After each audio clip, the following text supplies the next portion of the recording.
মানুষের জীবনেও একটি বড় বাধা হলো ভয়। এই ভয়ের কারণেই অনেক মানুষ তার জীবনে সফল হতে পারে না। অনেক সময় ছোট্ট একটা গল্প থেকে আমরা বৃহৎ কিছু শিখতে পারি।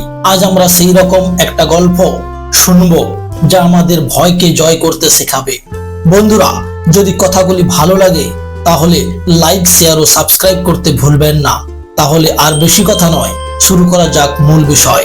একটি গ্রামের সকল গ্রামবাসীর মনে খুব দুঃখ ছিল, কারণ ওই গ্রামের শেষে একটি পাহাড়ের গুহায় থাকতো এক রাক্ষস। বিশাল আকৃতির সে রাক্ষস শর্ত রেখেছিল প্রত্যেক পূর্ণিমায় গ্রামের সবচেয়ে শক্তিশালী যুবককে তার কাছে পাঠাতে হবে। রাক্ষসের সঙ্গে যদি সে হেরে যায় তবে সে ওই রাক্ষসের আহারে পরিণত হবে, আর তা না হলে গ্রাম শুদ্ধ মেরে ফেলবে। খুব দুঃখ কষ্টে 2-3 সপ্তাহ পর যখনই পূর্ণিমা কাছে আসে, সকলের মনে আতঙ্ক ছড়ায়। এবার আরেকজন নবীন যুবকের পালা। গ্রামের মোড়লই ঠিক করে দেন ওই পূর্ণিমায় কে যাবে রাক্ষসের পেটে।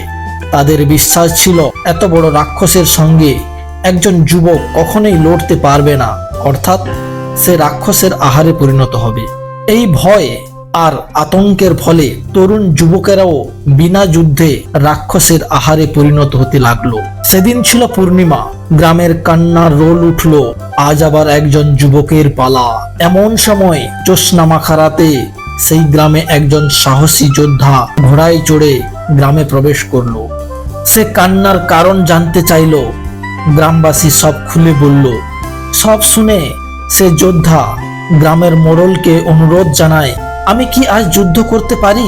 মোড়ল যোদ্ধার সাহস দেখে খুব খুশি হলেন এবং পরেক্ষণে বিস্ময় হয়ে পড়লেন এই ভেবে, একজন অজ্ঞাত মানুষকে মৃত্যুর মুখে ঠেলে দেওয়া ঠিক হলো কিনা। সেই ঘোড়সাওয়ার যোদ্ধা খুব দ্রুত ঘোড়া ছুটিয়ে দিলেন সেই পাহাড়ের দিকে। কিছুক্ষণ যাওয়ার পর দূর থেকে দেখতে পেলেন প্রায় 30 ফুট দীর্ঘ উঁচু এক রাক্ষস মূর্তিকে। সাহস করে ঘোড়ার গতি বাড়িয়ে দিলেন। এক হাতে ধারালো তরোয়াল নিয়ে ছুটতে ছুটতে দেখলেন রাক্ষসের বিরাট মূর্তি ছোট হয়ে গেছে প্রায় 20 ফুট। যতই এগোতে লাগলেন দেখলেন রাক্ষসের বিরাট মূর্তি ক্রমশ ছোট হতে লাগলো। যেই একদম সামনে উপস্থিত হলেন দেখলেন সে বিশাল রাক্ষস আদৌ নয়, সে আসলে 5 ফিট উচ্চতার একটি বুনিপ মাত্র। তাকে কোনো সুযোগ না দিয়ে তরবারির আঘাতে ধর থেকে মাথাটা আলাদা করে দিয়েই গ্রামের পথ ধরলেন। বন্ধুরা, এখানে আমরা দেখতে পাই গ্রামের মানুষ যা পারেনি, সাহসী যোদ্ধা এক মুহূর্তে তা পারলেন।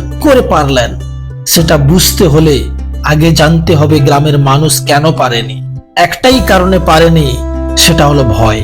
এই ভয় অনেক মানুষকে জীবনের কোনো বাধাকে অতিক্রম করতে দেয় না। দূর থেকে যেসব সমস্যাকে অনেক বড় মনে হয়, সাহসের সঙ্গে তার মোকাবেলা করতে এলেই দেখা যাবে সেটা ওই রাক্ষসের মতোই ক্রমশ ছোট হতে শুরু করেছে। বন্ধুরা, আজকের মতো এই পর্যন্ত। ততক্ষণ ভালো থাকবেন। Good bye.